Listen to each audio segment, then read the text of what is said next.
25th, 2025. This is the Senate Standing Committee on Licensing and Occupations. Secretary, please call the roll. Senator Chambers Armstrong. Senator Byrd. Senator Douglas. Senator Higdon. Here. Senator Howe. Here. Senator Mays Bledsoe. Here. Senator McDaniel. Here. Senator Meredith. Present. Senator Nemus. Present.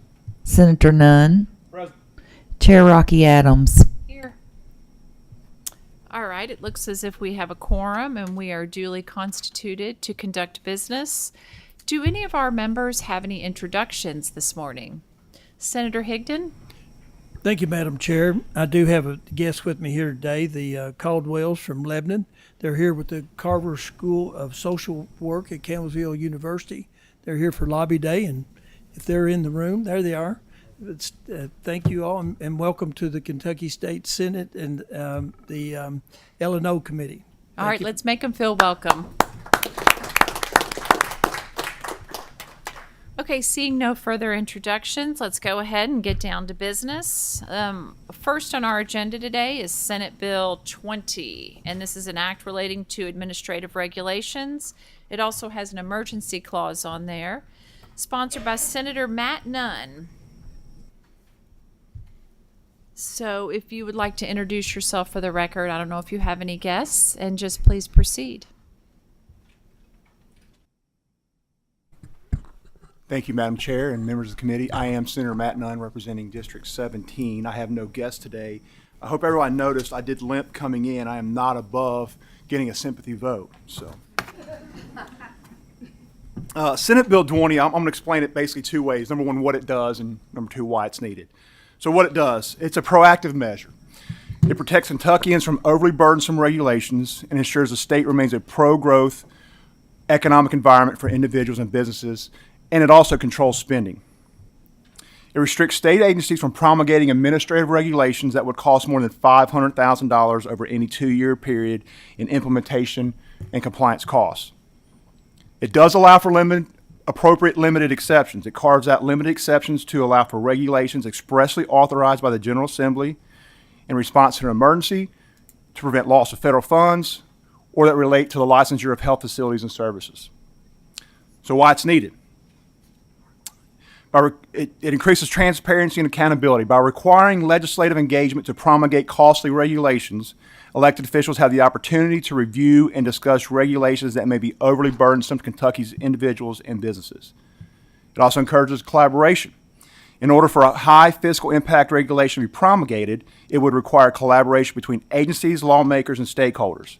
This leads to more carefully crafted regulations that take into account economic impacts, practical implementation concerns, and the needs of individuals and businesses. It slows the growth of government. While the focus is on high-dollar rules, the policy can also help slow the overall growth of government. Since Florida passed its policy, the number of new rules proposed by agencies has decreased each year. This demonstrates that strengthening legislative oversight can help drive the decline in new rules. And lastly, it restores the balance of power. This bill gives us the opportunity to do the duty we were elected to do. It will put legislators back in the driver's seat when it comes to major policy decisions that affect individuals and businesses. But it won't halt rulemaking altogether. Agencies would still be able to implement nuts and bolts rules. It exists in 6 other states, and this year several other states, including Ohio, Oklahoma, and South Dakota, are considering similar policies.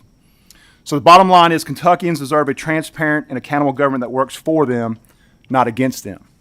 Senate Bill 20 would reduce costly regulations, protect taxpayers, and ensure Kentucky maintains a competitive regulatory environment compared to surrounding states. We all want to get our personal income tax rate to 0%. This is one piece of that puzzle. That's all that I have. All right, thank you for your testimony. Do I see any questions? All right, seeing no questions, do I have a motion to, Senator Douglas? Thank you, Madam Chair. Senator, would you do me a favor and kind of explain to the crowd what you mean on page 3, line 1?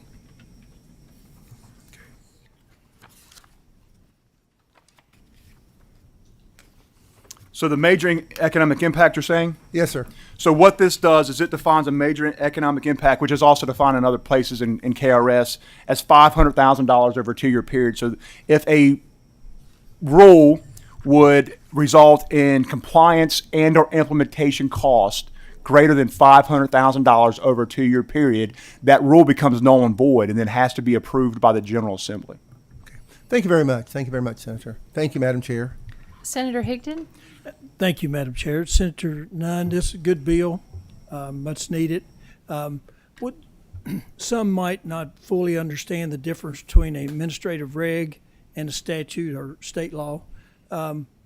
Just for those in the audience that don't understand the difference between the two, would you explain that? You Or probably what- can or explain. what me too. You probably explain it better than me. You got a little more experience than I do. Okay. Most every department, every cabinet in state government, we give them the authority to do administrative regs. Administrative regs have the same effect as law. They are law, and but they can do those on their own without legislative approval. If the legislature doesn't like what they do, a statute or state law will trump an administrative reg. So administrative regs are done by the agencies and have the same rule of law, except when the General Assembly says something different. But it is effective. It's used wisely by the cabinets most of the time. Occasionally, we'll find one that we don't like. Yeah. And we have administrative reg committee that every administrative reg has to be vetted through that committee. But with your bill, even with the administrative reg, cabinets still have the authority to move money around and spend it after we appropriate it. So this will kind of not allow them to do something that we didn't intend. That's right. And I think the key distinction there is the Administrative Review Committee, for example, that's a reactive measure. To your point, if they implement an administrative reg that we don't like, we can then go back and look at it and make changes through legislature or whatever. This is a proactive measure. And thank you for allowing me to explain that, because it took me a long time to understand the difference between administrative reg and a statute. Thank you for explaining it on my behalf. Senator Chambers Armstrong?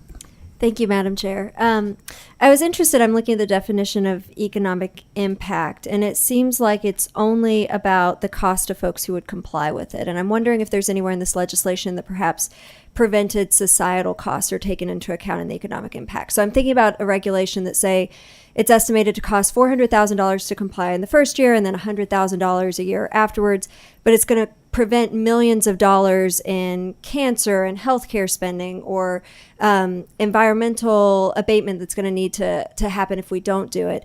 Is there anywhere that we're also looking at the economic impacts of like sort of broader society, sort of the cost benefit if we do it versus if we don't do it? Senator, that's a great question, and really what I would say that question or that action is the appropriate place of the legislature. If we see potential societal costs, that's our role, is to find a way to address those societal costs, not through administrative reg, but through actual legislation. Thank you for the answer. Thank you, Madam Chair. Okay. One last question. Senator Burke?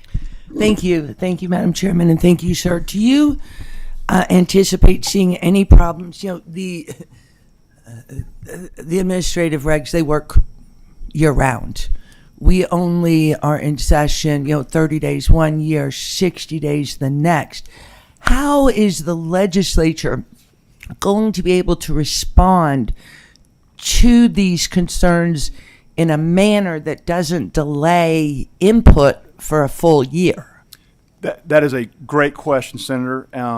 There are carve-outs for emergencies, different examples. I was trying to find exactly what those were so I could give you the careful explanation, but there are necessary carve-outs here. So if we're going to lose federal funding as a result, or it does carve out for healthcare rules and emergencies. So if something like the floods that happened, or something like that, something that happens between session, the executive branch can absolutely respond to that. This gives the appropriate carve-outs for those instances. Enough that we wouldn't have to call an emergency session at any time in the future to address this? Well, I don't want to talking hypotheticals. I mean, anything could happen, but I think that this bill does carve out the necessary exemptions for foreseeable instances. Okay, thank you. Seeing no more questions, do I have a motion on Senate Bill 20? I have a motion. I have a second. All those in favor signify by saying aye. Any opposed signify with a nay. Secretary, please call the roll. Senator Chambers Armstrong, May I explain my no vote briefly, Ms. Please Madam Chair? proceed. Thank you. First, congratulations. I think you're going to get, I don't know if this is your first bill out of committee, but it's the first bill that I voted on that I think you're going to get out of committee. I am going to be a no vote today, but wanted to congratulate you. I'm concerned about the definition of major economic impact and how limited it is. I also think the threshold is really low when we're looking at something. $500,000 in compliance across the entire state is going to wrap up a whole lot of administrative regs. And I worry that we're going to tie the hands of our agencies that need to be able to respond to real situations and real problems for folks. So I'm going to vote no today. Senator Berg, This is a hard one for me because I don't know that I have enough knowledge to vote adequately on this, and you did not come to me ahead of time. I'm gonna pass today and do a little more research. I would ditto Senator Chambers Armstrong's concern that $500,000 over a 2-year period is not a huge amount of money, and if we're going to end up having to call in the General Assembly to fix something because of that, I mean, we're going to spend so much more than we're saving that I need to find out more, but thank you. Senator Douglas, I would explain my vote. Please proceed. Thank you, Madam Chair. Senator Nunn, I want to thank you for this bill. I think that we have to start using our heads as we are representing the money that the people of the taxpayers of the Commonwealth of Kentucky are entrusting in us. $500,000 in terms of state budgets is not a lot of money, but I think the considerations that we have to have for our general public has really no bounds. And I don't think that because you're dealing with a little bit of money that some people see as a little bit of money that we should still do that with ignorance. So I want you to know I appreciate you bringing this bill. Thank you very much. Thank you, Madam Chair. Senator Higdon, Explain my aye vote, please. Please proceed. Yeah, I vote aye. The $500 might not be the magic spot. This is a process. I believe in the process. It goes from here to the Senate floor to the House committee, and on the floor in the House. And there's a lot of places it could be changed. And I'm sure if this is inappropriate, I'm sure the administration will reach out to us and we'll try to find that magic spot. But right now, I'm fine with $500,000. Thank you.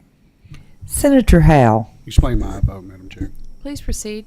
Thank you for bringing this. I really like what you've done in Section 8 about the special contingencies and emergency allocation.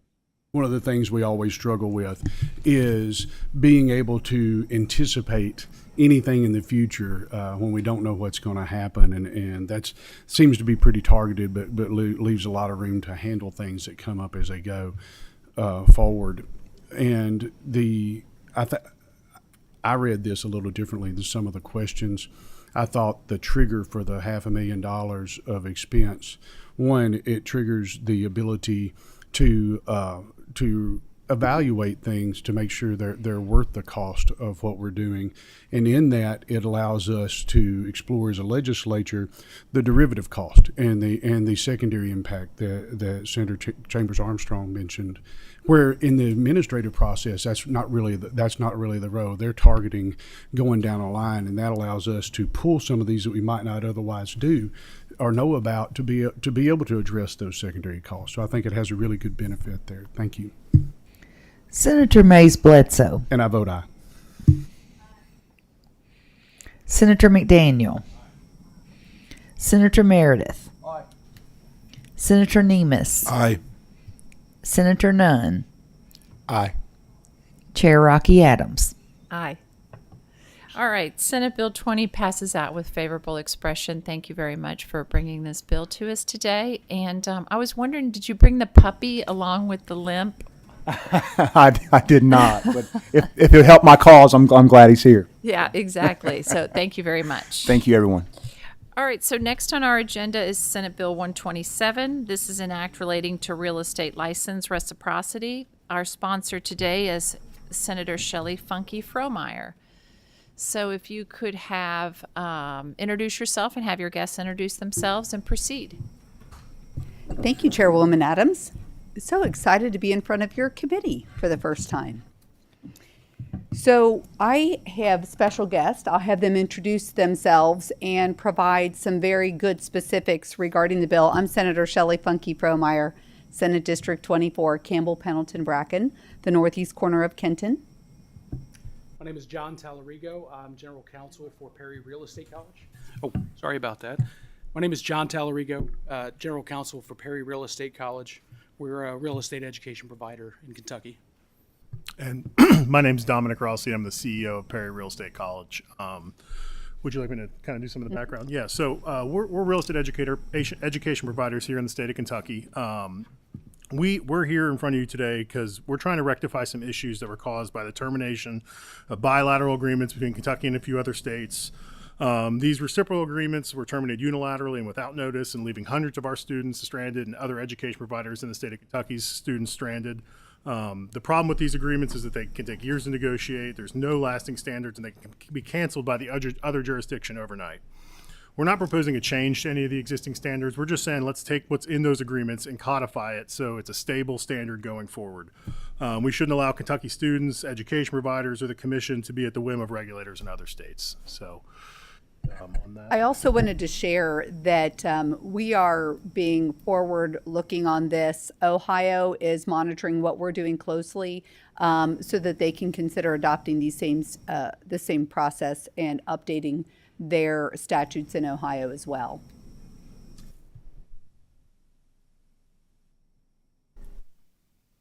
We welcome any questions. Our first question is Senator Higdon. Thank you, Madam Chair. And your guests were in my office and talked about this, and it is an issue.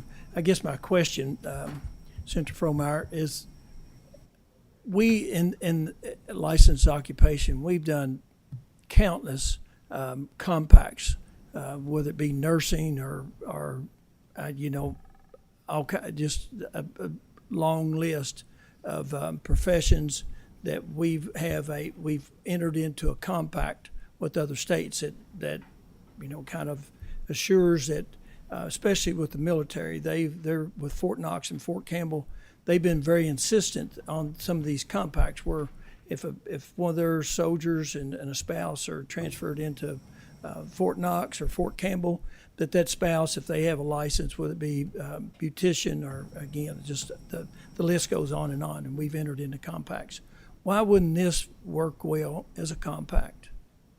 That's in fact a great example because this does affect military spouses that have real estate licenses and need their licensure and their continuing education to count in Kentucky. Do you want to? Yeah, so this wouldn't prohibit any future compacts being entered into. This is a problem we have right now. And what it would say is here's a standard in Kentucky, and any future compacts between multiple states, they'd take that standard to those compact negotiations, and they'd go ahead and enter into that compact. They've been trying to do that for about 15, 20 years in the real estate education industry. And nothing's really formulated. States vary wildly from state to state on what even a real estate agent's called in a specific state versus another state, or brokers called, or how they handle agency. So it's been hard to get all states all on the same page to do a compact, but this would not prohibit any kind of, we like that too. This wouldn't prohibit any kind of future entering into compact between Kentucky and any other state in the country.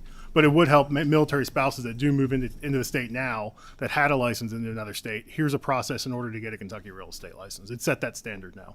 Yeah, follow up, Madam Chair. Please proceed. Yeah, I'm a yes vote. I think it's a good piece of legislation, but I would encourage you to be forward looking and think about a compact, because we like compacts. We like the stability that they bring, and everything's pretty much etched in stone. There's never any doubt when you have a compact and you have that agreement. So thank you all. Senator Douglas. Thank you, Madam Chairman. Two questions, if I may. First, can I have an explanation of what this bill actually does? And then number two, it will make it easier for, and I may be misunderstanding the read, for others to come into the Commonwealth.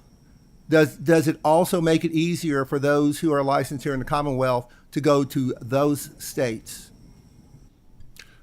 Thank you, Senator, for the question. So what this bill actually does is it takes what was previously done by just purely bilateral agreements between Kentucky and Ohio, or Kentucky and West Virginia, or Florida, and says, and every one of those agreements had these standards in it. It just takes those standards. Well, and put, if you would, I mean, Yeah, I've read the bill. yeah, The people in the 100%. audience haven't. I guarantee the people on TV haven't read what those standards are. So what it does is it takes the standards, which were certain hours of Kentucky law, 40 hours of Kentucky law that you need to take before you can go ahead and get your Kentucky real estate license. Essentially, it removes the requirement that you would have already done in another state, taking the general portion, the general agency, general contracts. But people coming into Kentucky still need to learn and be taught Kentucky law before they practice as a real estate agent. So it codifies that, says here's the courses you need to take before you can get a real estate license if you have a license in another jurisdiction, and it just puts that process into a statute. So another state, say you enter into a compact, which is what happened with Ohio and West Virginia, or not a compact, sorry, a bilateral agreement. And that other state decides that, their law changes, or they don't want to enter into that agreement anymore, they can just unilaterally cancel it. And it left hundreds and hundreds of students stranded. So it essentially takes what those basic standards were, hey, teach these people how to, practice in the state of Kentucky, Kentucky agency, Kentucky disclosure laws, make them pass the state test, and then they can go ahead and practice as a real estate agent. And then to the other point, most of the other states, so this doesn't prohibit, and we think it'll be easier for the Kentucky Real Estate Commission, now that they have their standards codified, to go to these other states and enter into future bilateral agreements. We don't prohibit bilateral agreements from entering into the future, but we need to take care of what's on our side of the fence, because you can't force Ohio to negotiate with Kentucky. And the good thing about Ohio is we have been working closely with the OAR over there. We worked on a different issue for the past 12 months, and there's now currently any issue for Kentucky residents going to get their Ohio license anymore. They fixed that on their side, so we don't have an issue in that regard going forward. I hope I did a decent job.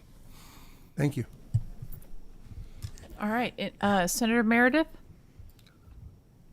Thank you, Madam Chair. I'm still a little bit confused by this. I appreciate your explanation, but we're doing this as a result of Ohio and West Virginia ending their reciprocal agreements with Kentucky. The only states that we have reciprocal agreements with are Tennessee, Florida, and Illinois. Isn't that correct? As of right now, yes, sir. So by passing this, we're just not affecting realtors who live in Ohio and West Virginia, but also Indiana, Virginia, and Missouri. Yeah, it opens the door to all those states. Well, I'm all for reciprocal agreements, but where is our leveraging power if we're going to go ahead and take this action? What's their motivation for doing likewise? So the agreements that they've entered into historically for the past decade have these exact standards in there. So going forward, I don't expect them to change what they would require to get a Kentucky real estate license. It says, here's our side of the fence. We'll go ahead. Let's talk about your side of the fence. Ohio, again, they've already fixed it over there. Kentucky licensees can go straight over to Ohio and get a real estate license, and there's no need for an agreement. And also, it's pro-business because it helps not only just Kentucky licensees, but Kentucky brokers. If we're from the northern Kentucky, Cincinnati area, most people have licenses in both states. They'll get an Ohio license first sometimes, and they'll live in Kentucky. We have a lot of students that are Kentucky students that just happen to get their Ohio license first because, same with Louisville, because Cincinnati's a little bit bigger market, and, they're affected by these kind of changes because now they don't have a path, to get a Kentucky real estate license. So, it's not just specifically the licensee. Again, this has been the regime for a long time, so the people that are already been going through this process understand it. And like I said, the local MLSs, it helps with board membership, the E&O fees, it's just a boost to the real estate, industry, in our opinion. Follow up, Madam Chair? Sure. Well, again, we do this, but it doesn't do anything for Kentuckians who have a real estate license in terms of practicing in other states, correct? That's still going to have to be rectified at some future point in time, hopefully. Again, that's the current regime as it is now. They rely completely on bilateral agreements, and they can still continue to go forward and enter into those bilateral agreements. But we can't legislate for another state. Well, that's exactly my point. We are kind of legislating for another state if we're opening this for realtors in Ohio and West Virginia to come here, but our realtors can't go there. And in fact, that's recognizing the issue more clearly of what can we control in the Kentucky side. It gives us, in a way, we're providing a model, and we're hopeful that other states will take from our model. And in fact, Ohio has already acknowledged that they really appreciate this and they're going to take the same approach. They've got that in process. But unfortunately, 49 states do not have this in statute. So it's our effort to provide what I'm going to say is some economic development opportunity by welcoming others that are going to drive perhaps real estate sales in Kentucky with their expertise, but they may have an Indiana license, or they may have an Ohio or a West Virginia, or a Florida license for that matter, but having a way forward. I'll add to that and then give you an opportunity to clarify your question further. One of the things that you shared, Senator Higdon, I think is so important. The opportunity to be more welcoming, but to have it so clear about what this is achieving, we will actually even change the title of this in statute. Because even if a person is just coming here from West Virginia, by example, and they want to know what our statutes are, they get a little bit confused about the educational requirements. Because when they look at our statute, it's phrased in a way that doesn't actually appear that it's recognizing you've received all of your education in West Virginia, but there's still Kentucky law that you need to follow in the sales process. And our statutes in Kentucky aren't quite as clear. So our objective, once we pass Senate Bill 127, then we'll go back to our statute revisers so that they update some of the summaries within our statutes, making it a little clearer for others. Kind of a two-step process that we'll need to take. Senator Berg? Thank you. Do we have any shortage of real estate agents in the state? I guess that depends on if you need one and aren't finding a person with the expertise. I That can you tell want- you in DeMossville, Kentucky, where my parents are trying to get some real clarity on the Funky Family Farm. We don't have a lot of expertise in DeMossville. So we've tapped into an Indiana expert on selling farms. Wow. Okay. And this is statewide, we have this issue? Yeah, just over the past few years, you've seen an actual decline in realtors. It's been the first time in about a while, probably about 5 years since that. There was a big lawsuit with the NAR. I don't know if you guys are familiar with that. They changed essentially how buyers agents are compensated. So there's been a reduction in realtors over the past few years. So, welcoming more people that, practice and live in these border cities, border areas to practice in Kentucky too. I just think that's a good thing for the brokerages in those areas that are probably losing a few agents.